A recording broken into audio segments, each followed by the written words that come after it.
Hello, everyone, and welcome to our chat with beautiful Professor Louise Burke. We are so privileged to have you on board, Louise, and really, really excited to talk through this. For those who haven't met Louise, she's an absolute titan in the area of sports nutrition and all she's done for our profession. Like, I can't even get started. I loved hearing stories of like when she first started in the dental chair and whatnot at the AIS. I think there's some really cool stuff that, she's built, but also built our profession over the years. So I cannot wait to hear your thoughts around relative energy deficiency in sport, where it sits with low energy availability, and I guess that whole journey that has been getting to this point and where to from here. Your perspective and all those types of things are going to be amazing. So thank you so much for joining us, Louise. Pleasure, and thank you for the lovely introduction. Amazing. Goodness, honestly, what a pleasure it's been to know you all these years so far. So yeah, it's been really lovely. First of all, do you want to get started, I guess, with a bit around like the concept of relative energy deficiency in sport and its evolution beyond that female athlete triad? Yeah, so I was part of the Female Athlete Triad group, and I can remember going to an American College of Sports Medicine meeting in 2014 when there was an education update, and we were putting together a template for scoring if someone had various symptoms, whether you'd consider them to have the triad. And it really sort of occurred to me at the time we were doing it that it was so centric on sort of collegiate white athletes that if you did take it to its nth degree and you tried to, if you went to the Olympic Games, for example, and said to the start of the women's marathon, right, we're going to implement this tool, no one would get to start the marathon because, some of the risk factors had been very sort of much thought of in terms of just the perspective that we have on collegiate white females. And, we were also thinking at the time that, gosh, there's so much of a problem that we see in male athletes too. And in some cases, there's different factorial background to it and different ways in which it might manifest. But, we're completely forgetting that a lot of male athletes were exhibiting some of these problems of energy restriction and disordered eating.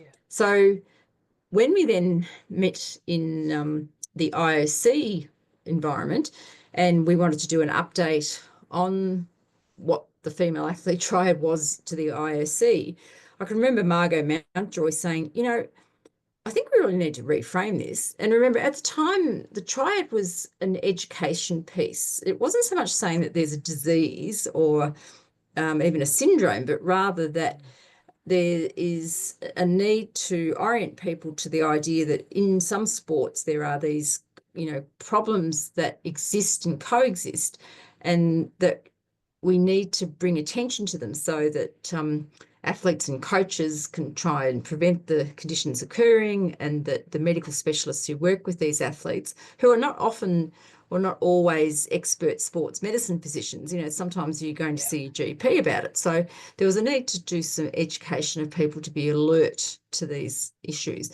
And so we took that a little bit further by saying, well, why can't we reframe it and to say that we want to include males, we want to include para-athletes, we want to include the idea that other symptoms could occur as an outcome of energy deficiency. And so, Margot was just doodling away on a napkin and came up with some reds.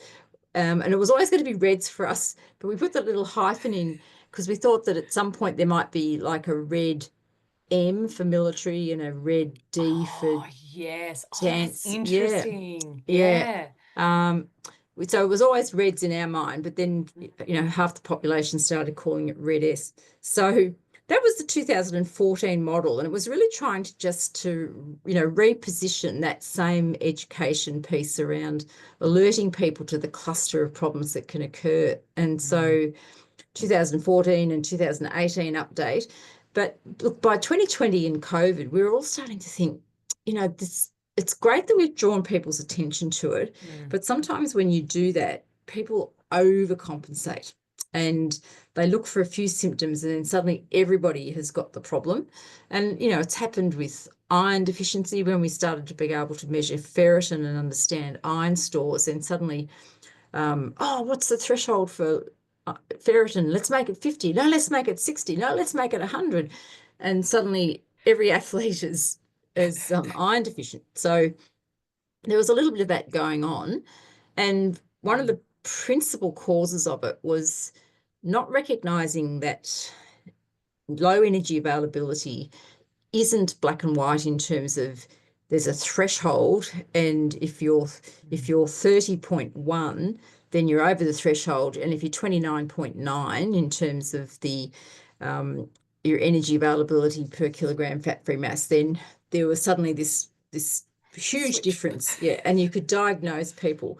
And so the two problems with that were that we now know that it's not a uniform manifestation of problems that can occur with the low energy availability exposure. So, you can take a cross-sectional group of people, and you can find that the lower someone's assessment of energy availability is, the more likely they are to have problems. But there's no direct correlation that says that everybody on this side of the line got problems, everybody on the other side of the line hasn't. So that was the first thing, and it's not absolute. And then the second thing is just measuring energy availability is just problematic. I mean, what it's like being a dietitian. Why do we pick a profession where the thing that we're most interested in, what people eat, we can't measure? Because every time we ask people, they either don't tell us the truth or they underreport. And if we get them to write things down, keep records, then they change what they're eating as well as not record it accurately. So, what we ever know about what people are eating is a mixture of the truth and reality. Yeah. And so if you're trying to assess somebody to have low energy availability, your tools are going to be wrong. And then if you say that energy availability is then the diagnostic tool for REDS, well, then you've done two disservices to the athlete. So we spent time over the COVID period really trying to pull back on what we were now describing as a syndrome. And we wanted to both increase the awareness that other body systems might be also affected by low energy availability. But we wanted to make sure people realise that low energy availability itself isn't a problem. And in fact, one of the reasons that humans are the apex predators in the world is that we're actually pretty good at being able to adapt to it. So if you look back at our evolutionary history, we've mostly lived in times where there was food insecurity. And so humans have been able to manage that, to say, all right, there's no food around today, so I can give up a few of my body stores to fill the deficit, but that's not going to be a long-term solution. So I'll think about which of the body processes that I'm expending energy on are reducible, expendable, and essential, and I'll partition things out. And the other beautiful thing about it is that what's considered expendable, reducible, and essential changes over our lifetime. And it changes between sexes. We've just had a beautiful way of being able to sort of balance things out so we can, find ways of weathering a storm of energy insecurity and not having enough for the exercise that we're doing. And then being able to keep balancing, well, what is it that's not as essential for me at the moment? And so that's, one of the success stories of humans, that we have survived those periods where food wasn't available. And that's what people can still do today. But we all do it in different ways, because it's not just the energy deficiency that's the issue. There's, lots of scenarios where people have less energy intake than their commitment to exercise. Sometimes it's deliberate and it's actually beneficial. At some point we need to alter body composition in sport, and it can be very useful for health and performance. And sometimes you have to train really hard, and so you might be in an energy deficit for that period as well. But it's all towards a bigger goal, and we can either tolerate it or even benefit from it. So what we needed to do was to concentrate on the times when it's not helpful. And we don't know everything about what's the not helpful characteristics. It does make sense that it being severe and being prolonged doesn't sound like a great idea. But there may be other characteristics about the derivation of it or the origin of it. We're about to start a study where we're going to contrive low energy availability in a group of athletes, and we're going to have it contrived to the same numerical value, but we're going to do it in one situation by restricting energy intake, and in the other situation, we're going to double exercise expenditure. So it'll be the same actual energy availability score, but we feel that there'll be different ways in which the body sees that as threatening. And we also know that there's so many other factors that then moderate the effects of that low energy availability. So being stressed makes it worse, and the disordered eating is one of the ways in which an energy deficit can be very stressful. But it's not the only one that athletes experience. And it's, one of the things that I think we wanted to do with the change from the triad was to really make people aware that sometimes the reasons behind this aren't things to be ashamed of, because often people don't want to talk to you about having an eating disorder because they feel that's very private and it shows some failure in myself. But athletes can have an energy deficit, low energy availability, and still be stressed for other reasons. Sometimes it's the stress of qualifying or making a team or whatever. Sometimes it's the stress of trying to get your exams done at the same time. Sometimes it's the stress of not having enough money to eat the food. So in the US, we hear at the moment that, one of the biggest environments in which low energy availability occurs in collegiate athletes are these programs that have half scholarships for athletes. And so they recruit all these football players or all these basketball players or whatever on half scholarships, and they're all desperate to make the full team, and so they're training as hard as they can, but often they come from a poor background themselves, and so they've only got a half scholarship and they haven't got other money coming in, and so that's really stressful, isn't it? So stressful. Yeah, and so we're trying to now think about what are these other factors that might interact with the low energy availability to amplify the problem outcomes. So that's a very long answer to the question. No, it is such a wonderful answer. And I think that probably just allows that bigger picture of that multifaceted approach, but also it is already a holistic discussion. So what was with all that in mind and the updates you put so much time and effort into, what was your response initially to the article that was put out around does RED-S exist? Was that one of shock, frustration? Where did you sit initially? Frustration at one level, because I think we were saying the same thing, that we need to think holistically about this, and that some of the same limitations of the first RED-S model were shared by the Does RED-S Exist group. And we had tried to highlight these in the update. In fact, one of the things that we said was, this is what we know for the moment, but the next process in better understanding RED-S is to explore what we're calling a physiological model, and that is trying to sort of colour in the details of what is it about energy availability reductions that makes it problematic. Could we understand that?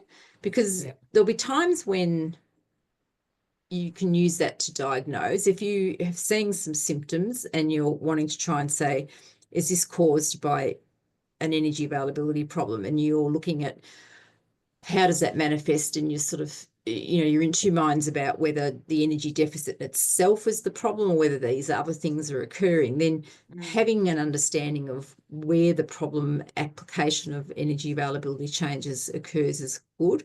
But it's also useful for an athlete sort of prospectively, because an athlete at some point might need to alter their body composition. And so they know they need to be in energy deficit for a while. But if you knew what was the safer way of doing it, in conjunction with all the factors about them that they know. So we're saying that there's different outcomes of low energy availability exposure. It doesn't always fit everybody's, or it doesn't hit everybody in the same way. The same body systems seem to be differently affected according to lots of characteristics. So if you knew about yourself that you're already at risk of bone problems, let's say, and we knew that if you did it in this way, that's more harmful to bone, well, then you'd say, well, is this a good idea to be doing in the first place, or is there a safer way that I can do it? So we're hoping that this sort of more complex understanding of low energy availability will help in lots of different ways. And now our goal now is to sort of get teams working on, let's identify these factors, let's identify the characteristics of low energy availability so that we can build our knowledge of what we need to prevent, what we need to treat, and how we can make diagnoses. Because the other big thing that was part of the 2023 update was that RED-S is a diagnosis of exclusion, and that you always have to look for other reasons to explain some of the symptomology that you're observing in an athlete. So they can have low bone density, they can have reproductive dysfunction, and it may be completely unrelated to energy availability. So, we shouldn't just be saying, oh, here's an athlete, oh, they've got iron deficiency. Oh, iron's one of those things that might be disturbed by low energy availability. So they must have RED-S. So it was to try and add more complexity and more thought around, making diagnoses and unraveling what you're seeing to improve the scenario. So that's what we were trying to do. And I don't think the group that are behind the Does RED-S Exist have any other motives behind their work. So it's difficult that it's all been proposed as if it's some huge debate that casts complete doubt on the RED-S model to start with. I would have been so much happier to work with these people and have them working on a physiological model than sort of making it seem like, oh, let's have a fight. Let's all go down and watch what's happening. Yeah, it is really interesting from afar. And one of the reasons why I wanted to invite you on for a chat is because I think as a practitioner, sometimes you don't have time to delve into all of the, discourse that happens in the research papers. So if you're only taking, say, the abstract plus the title, it sounds really exclusive and also confusing and not really sure which way to follow. Like, am I actually doing harm or am I not following scientific rigor? So I think that's the big piece that I'd love to chat with you, because what would you say the biggest misconception in that paper was when you're reading through it? Was it the title, or was it actually something within that you'd love to talk about? Well, the title was provocative in a way that wasn't helpful. It wasn't provocative in a way that says, oh, that's a good thought and I'm going to follow through, and yes, I can see how this can all move together together we can better our understanding. It sort of made it sound like there's going to be a fight and that one person's going to be right, one person's going to be wrong, and it's a matter of these two teams just, arm wrestling until we work out who's the victor. So that's the frustrating bit. In the meantime, people are coming in to see their medical teams, or athletes are existing in groups having health screens, and something needs to happen. And the RED-S Exist, or Does RED-S Exist group, have put together another model of how you might look at the athlete's environment holistically. And that's not saying that there's anything wrong with that at all.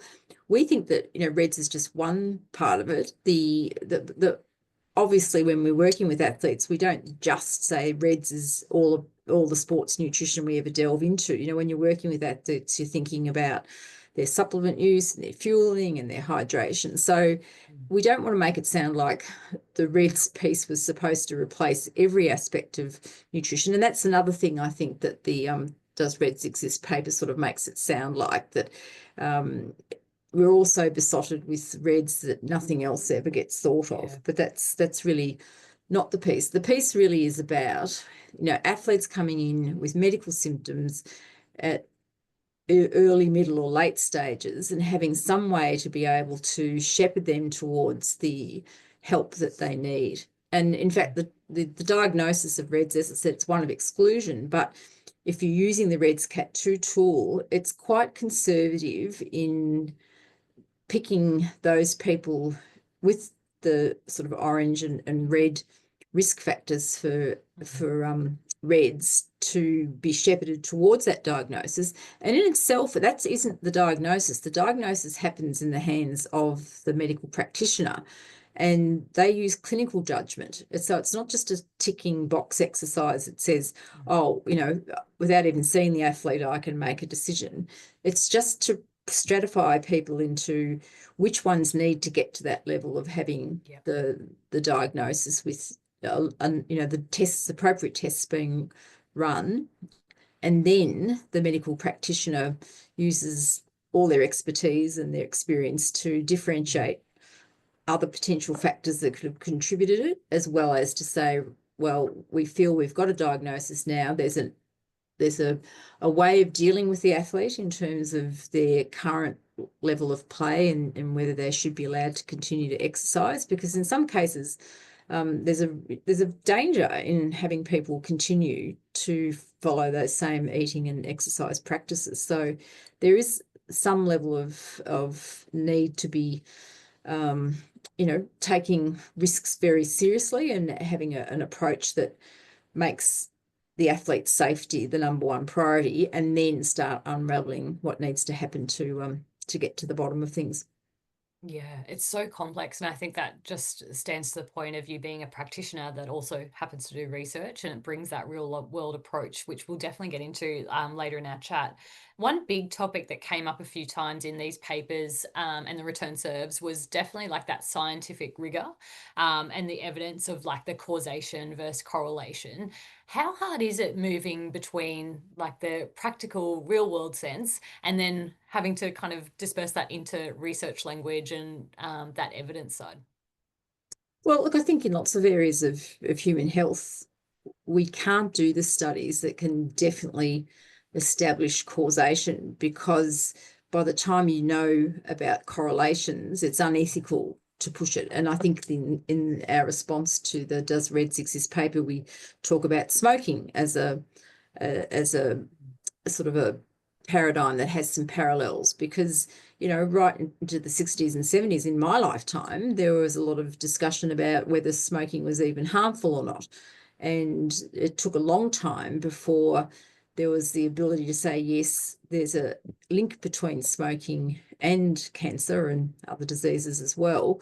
And we don't need to do a trial of having people being forced to smoke for 30 years and measuring all the outcomes to suddenly say, right, we now can give health advice to try and reduce smoking rates. And that doesn't mean that everybody that smokes gets an outcome, and it doesn't mean that everybody who has cancer, lung cancer, was a smoker. So we understand that, we have enough wisdom and enough ability to look at nuances to say, yes, well, what's happened with smoking we can deal with. We've got enough information now. It didn't ever have to get to the point where we've got these very strong cases of causation attached. There's quite a few ways in which we can use sort of underpinning mechanisms. We can use cross-sectional studies. We can use some of the existing cases where people just in life have delivered a sort of a semi-structured study where some people smoke and some people don't over a 20-year period, and then you look and see what happens. So we've had to make best use of a range of different methodologies of research to be able to establish a way of working with the whole cigarette smoking situation. And I think that's the same with REDS. Now, we do want to do better research with REDS, and I think if we try being really truthful about this, a lot of the REDS research that's been done in the last decade is not very good, because people have used that jumping to conclusions idea of, oh, let's just take a group of athletes and we'll measure a whole lot of symptoms, and we'll get them to fill out food records and training diaries, and we'll assess their energy availability, and then we'll tell you how many people have got REDS based on that. And that's, such a poor description of what we're really talking about, that we've tried with the 2023 position stand to say this isn't right, without criticizing people who did it in a well-meaning way, because what you don't want to do is create this sort of feeling that people have, I can't exist in this environment with sport, or I can't, my feelings about, or my opinions and my expertise and experiences about REDS have been completely dismissed because I didn't do it the right way, and so therefore I have to leave the room. You want to keep people being engaged in it. And so we were trying to point out nicely that the priorities should be on studies that can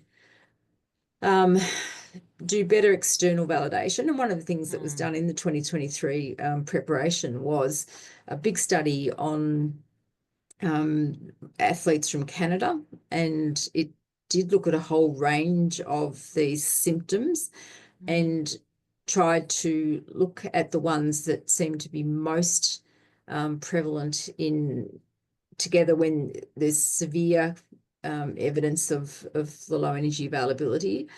And there was validation of, what are the symptoms that we trust to have the best predictability in terms of identifying someone who has this problem. And that's why the range of symptoms that we're dealing with now with the Red Cats 2 is so conservative, because it really only wanted to work with ones where we have a feeling of confidence that this is one of the most likely ways that the low energy availability problematic exposure does reveal itself in terms of symptoms. There were also other validation tools done with sending case histories of different groups of athletes out to external experts and giving them the REDS CAT tool to use to make their own diagnoses, to see how well there was agreement between practitioners in different parts of the world. And so there are a whole range of things done to say, look, we haven't got the perfect situation, but we've got things that we could work with at the moment in which we have some trust, because it's been tested out in a number of different ways, and the same conclusion is coming out from these tests, that this is information that we can work with. And in the meantime, we can then ask people to start doing better studies. And, some of those could be interventional studies where either short periods of low energy availability can be controlled and implemented in a group of athletes to see what systems are being perturbed, and to see if we can understand the characteristics that seem to be protective or not in individuals. And we can also look for those situations where people have, I guess, exposed themselves to low energy availability, and they've chosen to do that. And sometimes it's by design, sometimes it's by accident, but we can go back and do better studies looking at the sort of the longitudinal experiences that they've had. And if we do that, we'll then be able to sort of colour in more of the detail. So I don't think we'll ever get to, we've already said that there's not a one-to-one correlation that will ever happen, that we can say that every person who does this will have this outcome. But what we can say is we're working in an imperfect world using our best knowledge and our best research tools to be able to say that these are worrying kinds of activities, and we can try and reduce or prevent or delay the degree to which they're implemented in athletes. And when we do see people with problems that seem to be could be caused by low energy availability, we have ways of being able to detect the degree to which low energy availability and these other factors are involved. And it's not a matter of saying, oh, it's all low energy availability, we just got to get the athlete to eat more, but rather to unravel all those other characteristics to try and find a situation where the athlete's health is improved and we're still trying to maintain their ability to do what they need to do to be a good athlete. Yeah, I love that. Something we repeat a lot with our dietitians is, the root cause, but like, is under eating, but that doesn't mean the solution is that simple. Yeah. It's not as simple as saying, well, just eat more. And it's like, well, that's because the reason they're not eating enough is quite complex and convoluted and relies on so many different influences and factors to that individual, but also the environment they're within as well. So I love that way of thinking. Do you see it ever becoming that disease state, or a future state? No, and we very carefully called it a syndrome, because you don't want to medicalize and make these very strong predictions as this is always going to equal that, when we know that the world is so much more complex. Yeah. But it started life as an education tool and a way of focusing people to recognize problems that can occur in sport. And this is our way of trying to continue to be able to see things earlier than when, because unfortunately in some situations some of these outcomes are irreversible, and it would be much better if we could make people alert to it so it doesn't happen in the first place. But if it does happen, that you intervene at a very early stage so that we hope most of these symptoms are reversible, or at least the athlete can learn new patterns that aren't going to expose them to some of the harmful outcomes. Yeah, I love that. How do you in practice at the moment go about that whole process? Like, in a case where you might have concerns, how are you going about the separation between the different stresses that might be creating these symptoms? Just to share with the dietitians listening along. Yeah, and look, I don't get to do as much of it these days now that I'm we miss that. I'm sure your athletes miss that too. Yes, but look, it's helpful, I think, to have the framework that says, sometimes we need to deal with things that are quite dangerous or that aren't good, and then we've got a way of being able to immediately make a case for something need to change abruptly. And because sometimes that needs to happen really quickly before there can be a serious outcome. Sometimes it's a matter of just saying, all right, we're picking up some early warning signs that could show us that there's some problems here with the athletes, either their training or their nutrition support, or something about their environment which is creating these other factors that are amplifying the problem. And if we can pick up at an early stage that there's something that's problematic, well, then that's when you have the athlete seen in a holistic manner, so that a dietitian can have a look at the whole, the way that they're eating. And that's not just from the energy, it's around the stress and the enjoyment, it's around the carbohydrate support, the protein, it's the micronutrients, it's the absence of other things that we might think are problematic. Some of the things that we often see in athletes that do have low energy availability problems is an over intake, if you like, of stimulants and an over intake of diet foods, etc. And whether or not these are causing problems in their own right, or whether it's they're symptomatic of food practices that are not moving in the right direction. But working with the athlete to sort of unravel something about their total nutrition picture and improve it.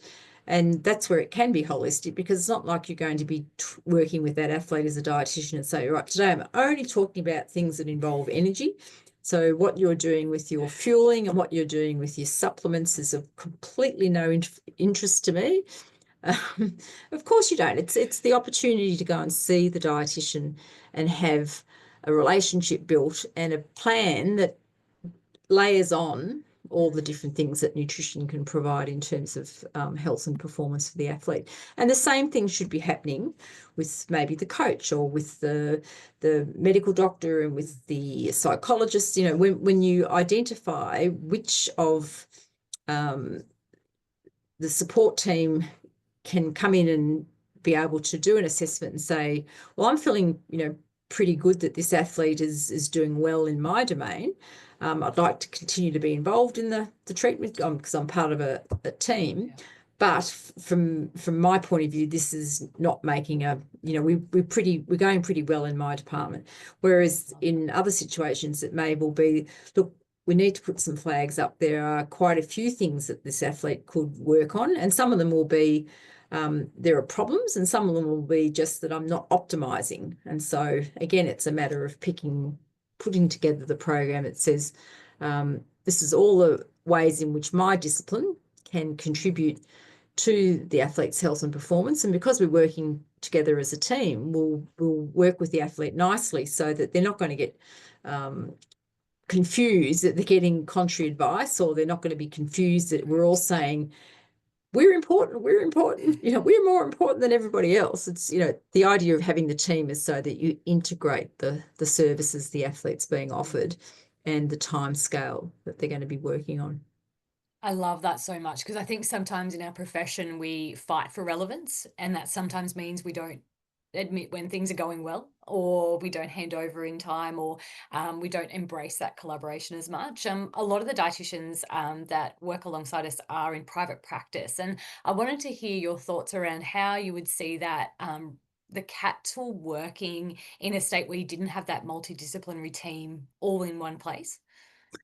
Yeah, look, I would be saying the Red Cat 2 tool is a medical tool, and so Yeah. the key person that needs to be involved is the sports physician or the medical practitioner. And so if an athlete comes to you for help, then I think you're apart from pointing out where the nutrition side of things can be enhanced from the athlete, I think you really need to connect them in with the medical side of things to have that full assessment done. And it can be, you know, assessment of everything actually is going pretty well, or it could be, no, this is moving in a direction that we probably need to make this the priority for the moment. And nutrition can be part of those plans, but it's great that you've got some other things that you can offer with nutrition that can be then put into place once we've got the priority areas sorted out.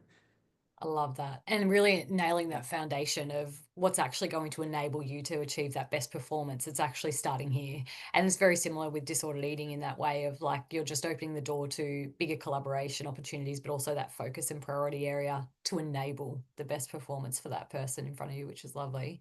What do you have a vision of future state of what that screening and process would look like for the athlete and practitioner? Do you have like a dream where it would lead?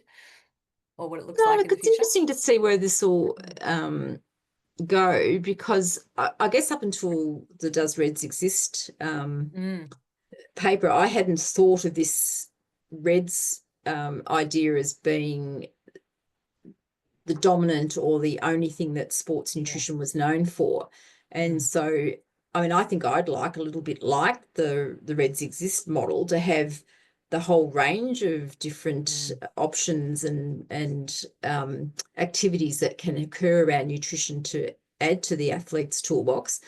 So, you know, in some ways, moving closer would, I'd love them to be able to move closer to say, yes, we're actually seeing things on the same side of things. And you know, you as a practitioner also know that you know, you have a whole range of different things that you work with an athlete around. And, you know, when you're assessing supplement use, or when you're assessing fueling, or when you're assessing hydration, or whatever it is, they all integrate, even though you might have separate tools or separate resources that you use when you're working with them, but you still in the back of your mind have that holistic view of what nutrition can mean to an athlete.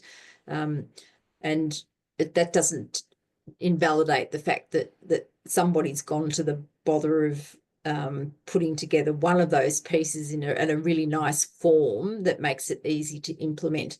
Then you just have a whole lot of things in your toolbox, and you know when you bring them out and how they all work together. Tell you what, we're going to have to jump on a separate call to actually go through what our screening tool looks like now, Louise, because it's actually like segmented into all those different areas of influence. And I think it'd be so cool to chat through in that direction of that holistic approach and really nailing where the priorities are for that individual in front of us. Yeah, it's been really interesting to kind of go through, but also just to listen to your progression and the way that you're perceiving that paper, because I loved the 2023 update. I thought it was really well written and beautifully put together to be really useful as well. And one thing I really find that many struggle with is like, how do you balance the complexity of this topic, right? There is so many ifs, whens, buts, within it, to then translate that to a simplistic approach that elevates the understanding and also the actions of the athlete. Yeah, I think our group would love some advice there. Yeah, look, it's tricky because I don't think you can. I mean, I think we can hold two thoughts in our mind at the same time and saying this is important and needs to be implemented in a certain way, but it's not the only thing, and that there's a room for being able to have another environment and another set of things that I'm interested in that'll all fit together at some point. But we don't choose the time when athletes come to see us, and we don't choose the level of interaction that they've had with their training and nutrition. It'd be lovely if we could see every athlete at the beginning, and then maybe if we did see them in a very organized and way that everybody was the same, then you might have a different approach to doing it. But I think it's important when we know that there's so many forms that the interaction will occur in, that you do have some tools that are very specific for the problem that seems to walk in the door at the, because sometimes the athlete wants that solved too. It's not just you that says this is the thing I think is most important. The athlete is coming in with a set of symptoms or a set of problems or a set of queries and questions, and you need to be able to attend to that before you can lay out the bigger picture. Oh, I love that. Well, Louise, I know you've got to head off, so I am so grateful for your time and all your insights that you've provided us today. A massive thank you, and I can't wait for the next chat. Looking forward to it too.